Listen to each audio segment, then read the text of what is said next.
Antes do nascer do sol, sua filha arrumou a mesa para 4 pessoas e disse que talvez o papai viesse hoje. O coração dela ainda guardava uma esperança que você não tinha coragem de destruir, mesmo sabendo que ele nunca mais voltaria. Naquele domingo de junho, quando Isabela colocou o prato extra na mesa da cozinha e organizou os guardanapos com o cuidado de uma garotinha de apenas 6 anos, que ainda acreditava em milagres, algo dentro de você se partiu novamente. Era a 12ª vez em 2 meses que ela fazia isso, e você não sabia mais como protegê-la da verdade devastadora que ela ainda não conseguia entender. Antes de eu continuar essa história, posso te pedir uma coisa? Estamos com uma meta de inscritos, e talvez você possa fazer parte disso agora. Clica em inscrever-se e entra nessa jornada comigo. Meu nome é Carla, tenho 29 anos, e quando meu mundo desmoronou, descobri que o mais difícil não era lidar com minha própria dor, mas explicar para uma criança por que seu herói tinha simplesmente desaparecido. Fernando havia saído de casa 3 meses atrás, depois de uma briga devastadora, onde descobri que ele tinha uma vida dupla há mais de um ano. Outra mulher, outras promessas, outro futuro que ele estava construindo enquanto fingia dormir ao meu lado todas as noites. Quando confrontei ele com as evidências que encontrei no celular, ele não negou, não tentou se explicar. Apenas fez as malas e disse que precisava encontrar a felicidade dele. Como se nós 3 não fôssemos suficientes. Como se 6 anos juntos fossem apenas um obstáculo para sua realização pessoal. Mas Isabela não entendia nada disso. Para ela, papai tinha viajado a trabalho e logo voltaria.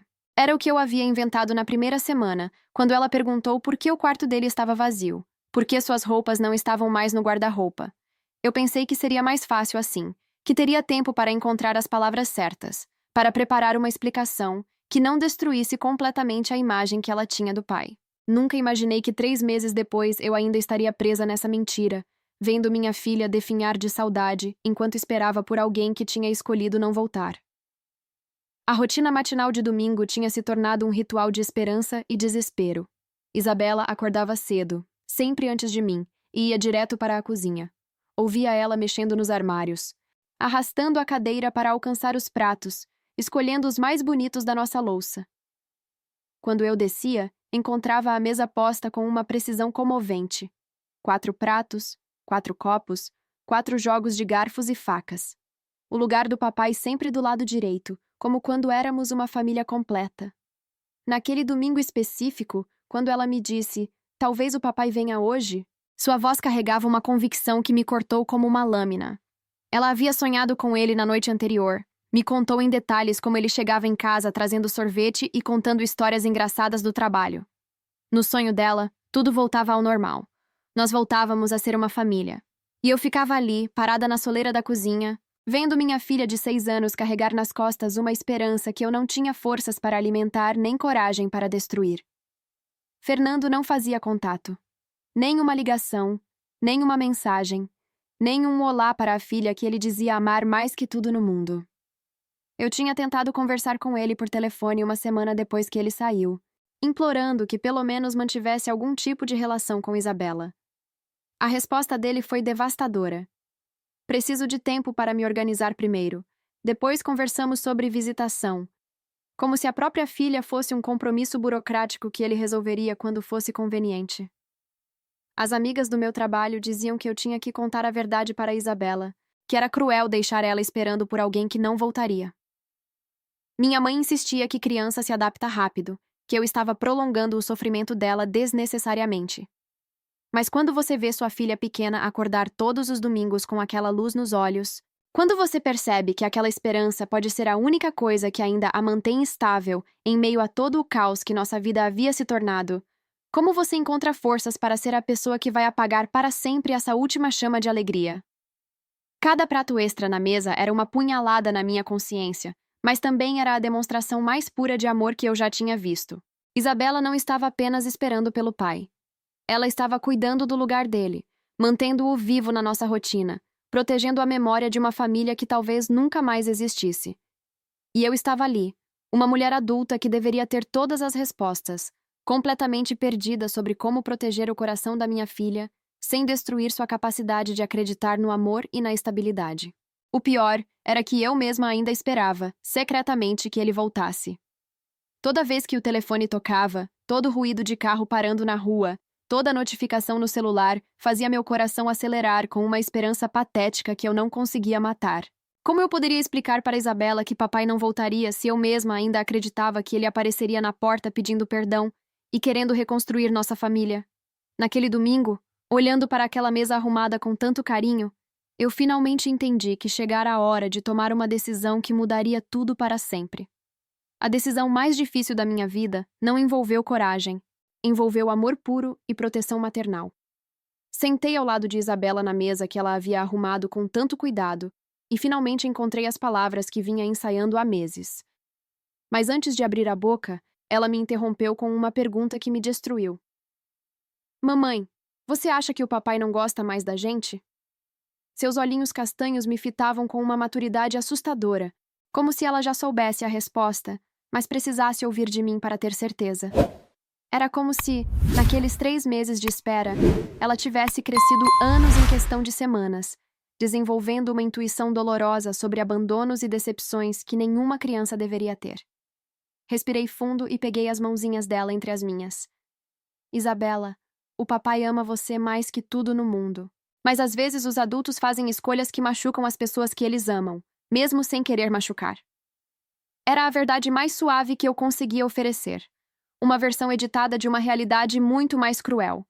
Porque como você explica para uma criança de 6 anos que o pai dela simplesmente decidiu que sua própria felicidade era mais importante que a estabilidade emocional da filha? Como você traduz abandono em linguagem infantil sem destruir completamente a capacidade dela de confiar nas pessoas?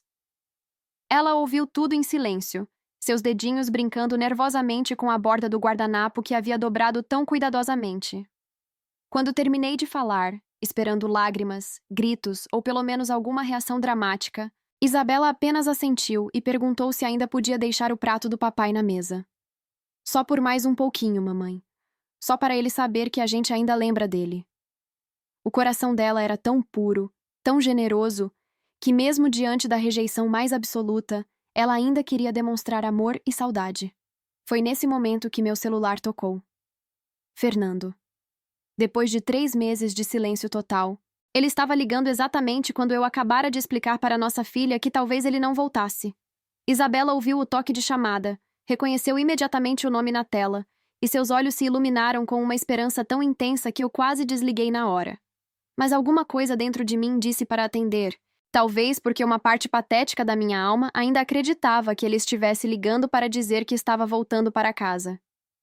Carla, preciso buscar algumas coisas lá em casa. Vou passar aí na terça de manhã, você pode não estar? A voz dele estava diferente, mais distante, como se estivesse falando com uma estranha, e não com a mulher que dividiu 6 anos da vida dele. Nem perguntou como estava Isabela, nem quis saber como estávamos lidando com a situação, nem demonstrou um pingo de curiosidade sobre o bem-estar da própria filha. Era como se nós duas fôssemos apenas um obstáculo logístico na vida nova que ele estava construindo. Fernando, a Isabela está aqui do meu lado. Quer falar com ela? Perguntei, vendo os olhinhos dela vidrados no telefone. Suas mãozinhas esticadas em minha direção, num gesto desesperado de querer tocar no aparelho, de querer ouvir a voz do pai depois de tanto tempo. Houve uma pausa longa do outro lado da linha, um silêncio que durou séculos, e eu soube a resposta antes mesmo dele abrir a boca. Não, Carla, não agora. Não estou preparado para isso.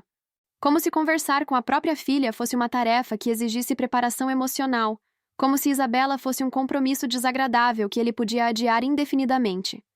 Desliguei o telefone e olhei para minha filha, que tinha ouvido apenas o meu lado da conversa, mas havia entendido perfeitamente o que tinha acontecido. Seus ombrinhos caíram. Aquela luz dos olhos se apagou como uma vela no vento, e pela primeira vez em 3 meses ela não perguntou se podia falar com o papai. Apenas continuou sentada ali, na mesma cadeira onde esperava por ele todos os domingos, rodeada pelos 4 pratos que arrumava com tanto amor e esperança. Foi quando percebi que minha filha estava aprendendo uma lição brutal sobre amor e abandono que nenhuma criança deveria aprender tão cedo.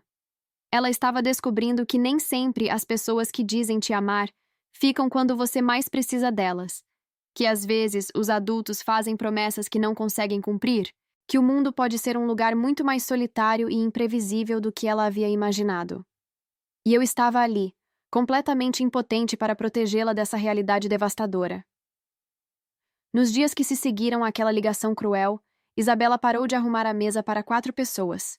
Não disse nada, não fez drama, simplesmente começou a colocar apenas 2 pratos, 2 copos, 2 colheres.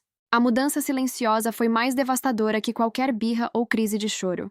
Era como se ela tivesse processado internamente que seu pai havia feito uma escolha definitiva, e agora estava adaptando nossa realidade doméstica a essa nova verdade.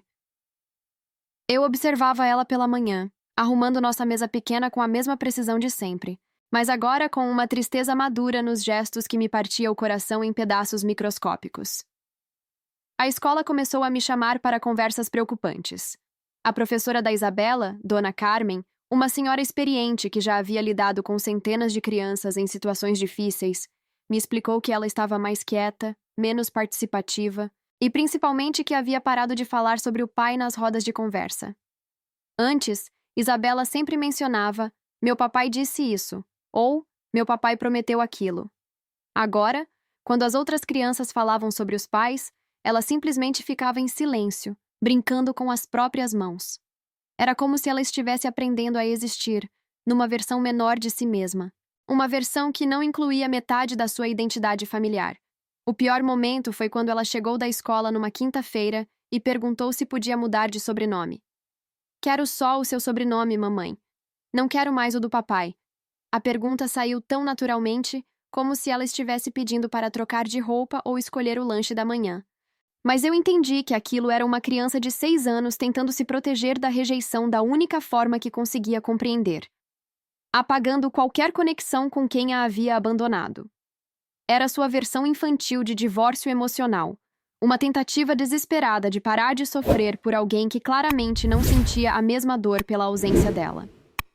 Se essa injustiça te revolta tanto quanto me revoltou, se inscreve para apoiar histórias como a minha e dá like para saber como eu resolvi isso. Foi nessa mesma semana que recebi uma ligação da mãe do Fernando, Dona Luísa, uma mulher que sempre foi doce comigo durante todos os anos de relacionamento. Ela estava chorando ao telefone, dizendo que não conseguia mais conviver com o comportamento do próprio filho. "Carla, eu não aguento mais ver a Isabela perguntando por ele quando vem me visitar. Não aguento mais inventar desculpas para o comportamento dele. Ele é meu filho, mas o que está fazendo é imperdoável." Dona Luísa me contou que havia tentado conversar com Fernando diversas vezes, implorando que ele pelo menos visitasse a filha, mas ele sempre mudava de assunto ou dizia que resolveria isso mais tarde. A revelação mais chocante veio quando ela me disse que Fernando havia levado a nova namorada para almoçar na casa dela no domingo anterior. Ele apresentou aquela mulher como se fosse a nova filha dele, Carla. Trouxe ela para sentar na cadeira onde a Isabela sempre sentava quando vocês vinham aqui para almoço de domingo. E quando eu perguntei pela minha neta, ele disse que crianças complicam as coisas e que estava numa fase de reorganizar as prioridades da vida dele. Dona Luísa chorava tanto ao telefone que mal conseguia formar as palavras, mas cada sílaba que ela pronunciava era como um tiro no meu peito. Descobrir que Fernando não apenas havia abandonado nossa filha, mas estava ativamente construindo uma vida nova onde ela não tinha lugar, onde nossa filha era vista como um complicador que interferia na felicidade dele, foi o momento em que minha tristeza se transformou em algo muito mais poderoso. Uma raiva maternal que eu nem sabia que existia dentro de mim. Não era raiva por mim, porque eu já havia aceitado que nosso casamento tinha acabado. Era raiva por Isabela, que não mereceu nascer para ser tratada como um obstáculo descartável na vida do próprio pai. Naquela noite, depois de colocar Isabela para dormir e ter certeza de que ela estava num sono profundo, eu me tranquei no banheiro e chorei todas as lágrimas que havia segurado durante 4 meses. Chorei pela menininha que arrumava a mesa esperando por alguém que nunca mais voltaria. Chorei pela mulher que eu era antes de descobrir que tinha me casado com um homem capaz de abandonar a própria filha. Chorei pela família que pensávamos que éramos, e pela família quebrada que nos tornamos. Mas principalmente, chorei porque sabia que chegara a hora de parar de proteger Fernando e começar a proteger Isabela de verdade. Foi nessa mesma madrugada, às 3 da manhã, sentada no chão frio do banheiro com os olhos inchados de tanto chorar, que tomei a decisão mais importante da minha vida.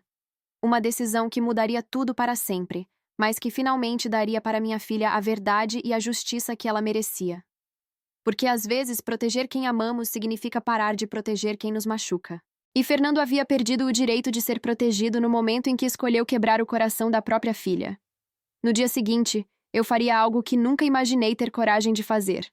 Algo que mostraria para Isabela que ela nunca estaria sozinha, que sua mãe sempre lutaria por ela, e que algumas pessoas não merecem ter o poder de nos fazer sofrer para sempre.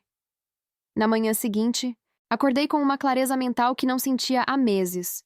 Enquanto Isabela ainda dormia, liguei para minha advogada, doutora Patrícia, uma mulher competente que havia me ajudado com alguns contratos de trabalho no passado. Expliquei toda a situação: o abandono, a falta de pensão alimentícia, os 4 meses sem nenhum contato com a filha e principalmente a decisão deliberada dele de construir uma vida nova onde Isabela não tinha lugar. Doutora Patrícia me ouviu em silêncio e depois disse algo que mudou minha perspectiva completamente. Carla, você não está pedindo vingança. Você está pedindo proteção para sua filha. E isso é seu direito e sua obrigação como mãe. A primeira medida foi entrar com um pedido de regulamentação de guarda e pensão alimentícia. Fernando poderia ter abandonado emocionalmente nossa filha, mas legalmente ele ainda era responsável por ela. A segunda medida foi algo mais radical: pedir que a justiça determinasse visitação supervisionada, ou, na ausência de interesse dele, que renunciasse oficialmente aos direitos paternos. Se ele não quer ser pai, então que assine um papel dizendo isso oficialmente, explicou doutora Patrícia. Pelo menos Isabela crescerá sabendo que a ausência dele foi uma escolha documentada, não uma dúvida que ela carregará a vida inteira. Mas o que realmente mudou tudo foi uma ideia que tive durante nossa conversa. Lembrei que Fernando trabalhava numa empresa grande de marketing digital, uma dessas firmas modernas que se preocupam muito com a imagem dos funcionários nas redes sociais. Lembrei também que ele havia bloqueado meu número, mas nunca bloqueou minha conta no Instagram. Durante 4 meses, eu havia sido discreta, mantido nossa vida privada longe das redes sociais, protegido a imagem dele mesmo depois de tudo que havia feito. Mas naquele momento, entendi que discrição não estava protegendo nossa filha. Estava apenas facilitando o abandono dele. Naquela tarde, enquanto Isabela estava na escolinha, criei um vídeo simples no celular. Não foi nada dramático, nem sensacionalista. Foi apenas eu, sentada na nossa cozinha, falando diretamente para a câmera com a honestidade crua de uma mãe exausta. Meu nome é Carla. Sou mãe da Isabela, de 6 anos. Há 4 meses, meu ex-marido decidiu que queria encontrar a felicidade dele e saiu de casa. Desde então, nossa filha arruma a mesa todos os domingos esperando que o pai venha almoçar.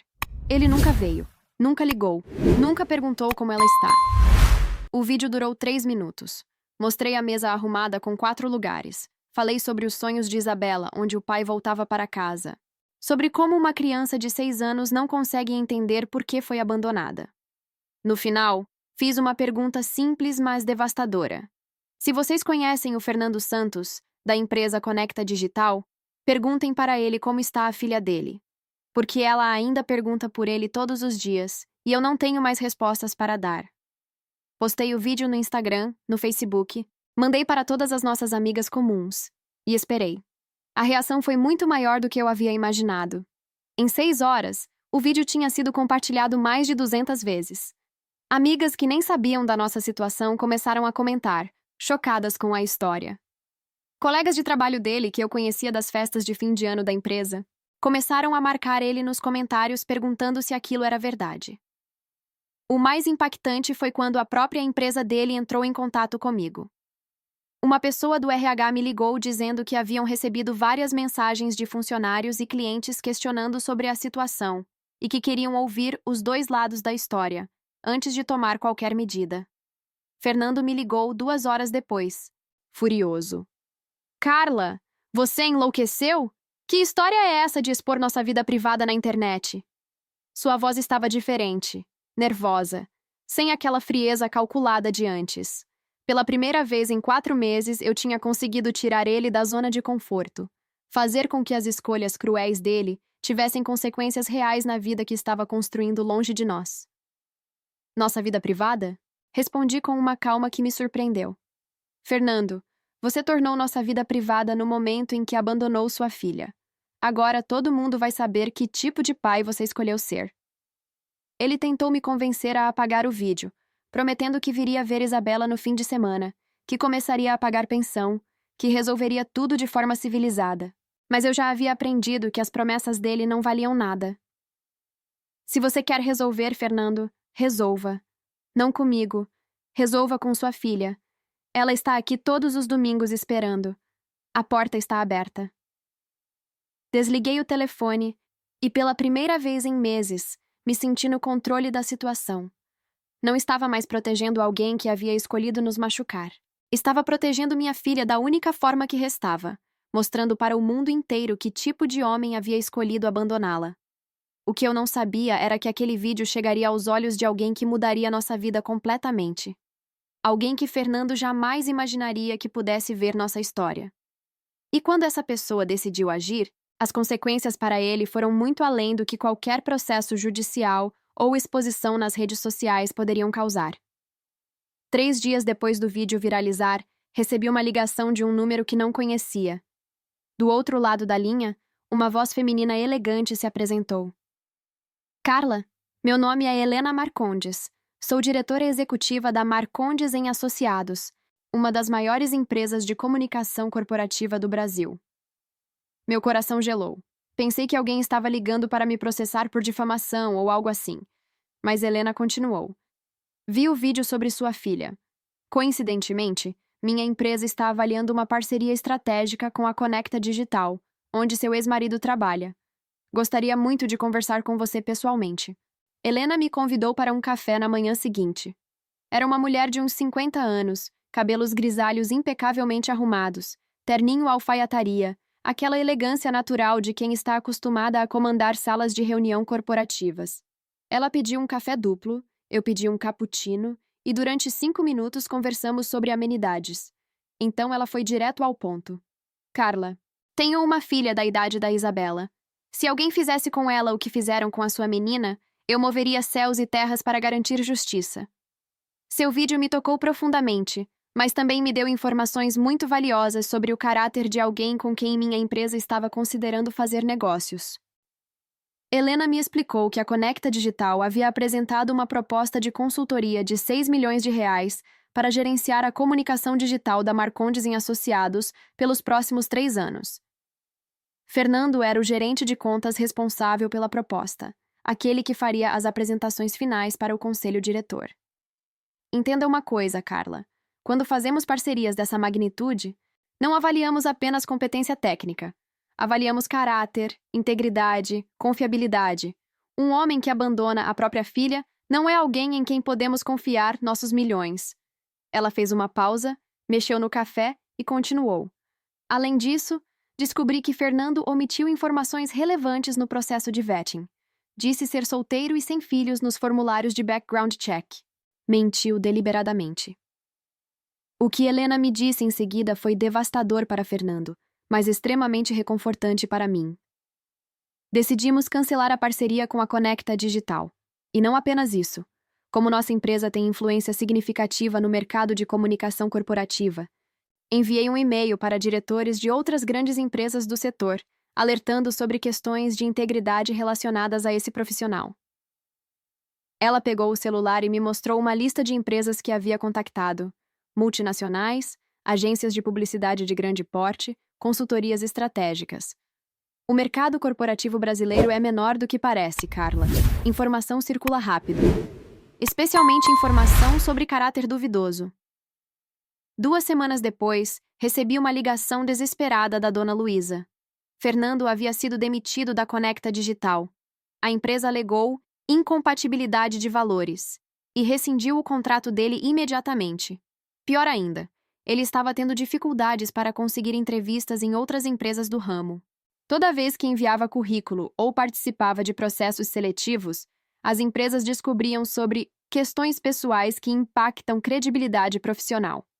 Helena havia cumprido exatamente o que prometeu: tornar as escolhas cruéis dele em consequências profissionais concretas. Mas a reviravolta mais surpreendente aconteceu numa terça-feira, 3 semanas após meu encontro com Helena.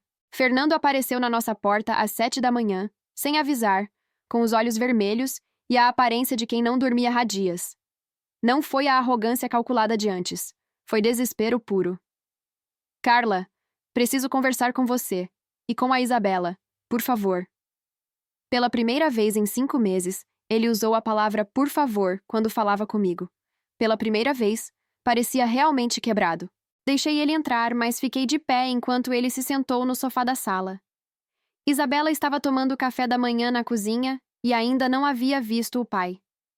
Perdi tudo, Carla. Emprego, apartamento, relacionamento. A Valentina me largou quando descobriu que eu estava desempregado. Estou morando na casa da minha mãe, dormindo no mesmo quarto que dormia quando tinha 15 anos. Ele pausou, passou as mãos no rosto e continuou. Mas sabe o que é pior que tudo isso? É que minha própria mãe olha para mim com nojo. É que eu perdi o respeito de todo mundo. É que quando eu olho no espelho, eu não reconheço o homem que me tornei. Fernando me contou que havia passado semanas tentando entender como sua vida havia desmoronado tão rapidamente. Foi quando descobriu sobre Helena, sobre as ligações dela para outras empresas, sobre como uma única decisão cruel pode ter consequências que você jamais imaginou. Eu pensei que podia simplesmente recomeçar, fingir que vocês duas não existiam. Pensei que podia construir uma vida nova sem assumir as responsabilidades da vida antiga. Mas o mundo não funciona assim, né? As pessoas conversam. O caráter importa. E eu destruí o meu de forma irreversível. Foi então que Isabela apareceu na sala, ainda de pijama, carregando sua boneca favorita. Quando viu o pai, ela parou na soleira da porta e ficou olhando para ele por longos segundos, como se estivesse tentando decidir se aquela pessoa era real ou apenas mais um dos seus sonhos frustrados. Fernando se ajoelhou no chão e estendeu os braços. Isabela, papai sente muito. Papai fez coisas erradas e magoou você. Você pode perdoar o papai? Minha filha, essa criancinha de 6 anos que havia aprendido sobre abandono e decepção muito antes da hora, olhou para o pai com uma sabedoria que me partiu o coração.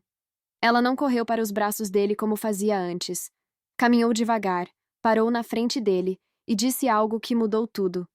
Papai, você pode ficar para almoçar hoje? Eu sei fazer macarrão. Não foi perdão imediato nem reconciliação mágica. Foi uma criança oferecendo uma segunda chance com toda a generosidade do seu coração puro. Fernando chorou. Eu chorei. E naquele momento entendi que às vezes as pessoas precisam perder tudo para descobrir o que realmente importa. Que às vezes a justiça vem não através de tribunais ou advogados, mas através de consequências naturais, que mostram para alguém o verdadeiro valor do que decidiram descartar. Fernando havia perdido carreira, relacionamento, estabilidade financeira e respeito próprio. Mas talvez, apenas talvez, ainda pudesse recuperar o amor da filha que quase destruiu para sempre. Se minha história te mostrou que nunca devemos subestimar o poder de uma mãe protegendo seu filho, compartilha e se inscreve para ouvir mais histórias como essa.